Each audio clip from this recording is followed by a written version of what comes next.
You can't give away what you don't have. Now, it sounds ridiculous, but it's more than what meets the ear as you hear this. You can't give away what you don't have. People who are not good at giving away love can't give away love because they don't have it to give away. If I want to give you a dozen oranges, I can't give you those dozen oranges unless I go out and pick up 12 oranges someplace. Otherwise, all it is just empty rhetoric. And the same thing is true of virtually everything in your life. You can't give away love for others if you don't have love in here to give away. If what you have in here is contempt, if what you have in here is anger, if what you have in here is fear, then these are the things you're going to be giving away in your life. Don't allow your emotions to control you. If you don't discipline and contain your emotions, they will use you. Your mind goes on automatic. Weeds don't have to have any encouragement to grow. You don't have to water them. They don't have to get sunshine. They don't have to have fertile ground. They will grow through the cracks of a sidewalk. But if you want to grow orchids or roses or any kind of exotic flowers, there are special processes and procedures you must go through.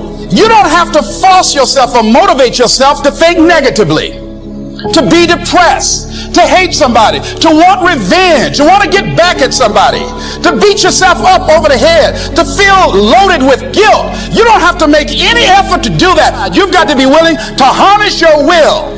Your mind is on automatic. It will do that by itself. You've got to find ways to increase your sense of self-appreciation, because if you don't, you're bombarded with negative stuff every day that beats you down, and you will find yourself unconsciously engaged in self-destructive behavior. If you don't program yourself, life will program you. You got to get grounded. You got to train your mind to serve you. Just make up your mind. This is not going to control you. You have got to make a declaration. This is what you stand for. You're standing up for your dreams. You're standing up for peace of mind. You're standing up for health. You want it, and you're going to go all out to have it. It's not going to be easy. When you want to change, it's not easy. If it were in fact easy, everybody would do it. But if you're serious, you'll go all out and say, in spite of this, I'm in control here. I'm going to turn this situation around. I'm not going to sit back and moan and cry over what happened and what went wrong and who did what. I'm going to do something about this situation. Many years ago, I read a book by Terry Cole Whitaker. It was a classic. What you think of me is none of my business. Think of the amount of time that is wasted on negative energy wondering what other people think of you. What they think of you really doesn't make any difference. It's what you think of you that makes a difference. So as you go through the day, don't worry about what other people think of you. Just say, I'm all right. I'm God's highest form of creation. So what people tell you doesn't matter at all. It's what you stack. It's what you assemble. It's what you create. It's the habit of what you put in your head. And today I don't blame you, because we got a whole culture that's always blaming somebody else for something in their life. It's truly a scientific fact that when you change the way you look at things, the things you look at change. And now you take this tiny little subatomic particle, and you take it and you put it in a particle accelerator, and you rev up the speed of these things and collide them at 250,000 miles per hour. You collide them. You open up the particle accelerator looking for your source, and guess what's in there? Nothing. No thing. That the dot that began you originated from a field of energy that has no boundaries, no beginnings, no ends. It's infinite. It's an infinite potential. And the question that I have for you is, if you can get this, that you didn't begin with that particle, because particles themselves do not create more particles. St. Paul put it this way in the New Testament: that which is seen hath not come from that which doth appear. They talked a little strange in those days, huh? What that means is that everything that we see in the material world doesn't originate in the material world. It's the spirit that gives life. The flesh counts for nothing. If the shape of your eye can be in an energy field that has no boundaries, no form, no materialness to it, why not the shape of your life? You have got to change the way you think. It is the whole determining factor of where you go in life. We are all where we are today because we thought ourselves to this position. If you don't like the position, think yourself out of it. Your brain is divided into two halves: positive and negative, good and evil. It don't function on nothing else. Ain't no neutral ground in your brain. It's either positive and good or negative and evil. Each half of your brain has millions of factory workers on each side. You got 1 million factory workers on the positive side. You got 1 million factory workers on the negative side. At the forefront of each one of those factories in your brain is a foreman. You got foreman positive and you got foreman negative. You are in charge. You're the boss of the factory. Guess what? We are how we think. So now, since your brain is in two halves, let me show you how this works. You wake up in the morning and you say, man, I don't feel myself today. I got up on the wrong side of the bed. I'm not a morning person. Foreman negative hears that. He steps to the front. He said, what did you say? You say, I said I woke up on the wrong side of the bed today. I'm not myself. I'm not a morning person. He says, you got it right away. He said, hey, the boss just woke up and said he's not a morning person. He's having a bad day today and he ain't feeling himself. Let's get to work. The 1 million factory workers start producing thoughts to justify what you just said. So now guess what? Man, I hate my alarm clock went off this morning. I got to get out here in this traffic. I'm gonna drive down here today. I don't even like these people on my job. I can't stand this car I'm finna get in this morning. Sure wish I had a new car, but I'm driving this ragged ass car. And on and on and on. And your day starts tumbling into what you ordered at the top of the day. You could wake up in the morning and you say, you know what? Today is gonna be a great day today. I expect something really good to happen for me today. You said, what did you say? You say, I said I'm having a great day today. I expect something good to happen today. Foreman positive turns around and goes, all right, let me have your attention. Steve's having a great day today. He's expecting some wonderful things to happen. And man, let's get it going. And they start manufacturing thoughts. Same brain. Man, I can't wait to go to work today. It may not be the job I want, but at least I got a job. I'm so grateful I got a car to drive to work today. Hey man, at least I got a check coming in. I appreciate the fact that I don't have a car, but at least I can walk to the train. Man, this is gonna be great today. That's how your mind works 24/7. It never turns off. Change your attitude, you change your altitude. It all depends on how you look at it. Our lives are mostly affected by the way we think things are, not the way they are. The way we think they are affects us most. And Shoaff taught me that the mind is like a factory, a mental factory. And whatever you think about all day long pours ingredients into this mental factory. And that's what builds the economic, social, financial fabric of your life. As you think, so you become.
so high I'm hypnotized. What's up is down, what's left is right. Chasing stars and holding you. I can't see the end, but we'll see it through.